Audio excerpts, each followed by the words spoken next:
The Ongredients Skin Barrier. Calming Lotion, new Gua Sha Edition, 80 milliliters, is essentially a lightweight, soothing emulsion dressed up in a trendy bottle. The formula itself is solid.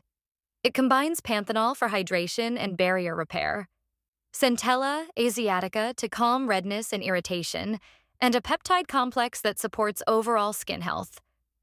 On the skin, it feels light, absorbs quickly, and layers easily under sunscreen or makeup without pilling, making it especially nice for daytime use. It gives a soft, healthy glow rather than a greasy shine, which many people like. The Gua Sha bottle is more of a bonus than a necessity. You can use the edge for gentle massage, but it doesn't replace a real tool. In terms of usage, it works best as a daily moisturizer after toner, serum, both morning and night, though very dry skin may need a heavier cream on top, especially in colder weather. The downside is that it can feel slightly oily in humid conditions and has caused breakouts for some users, particularly those with acne-prone skin. Overall, it's a good calming, barrier-supporting lotion if your skin is normal, sensitive, or dehydrated.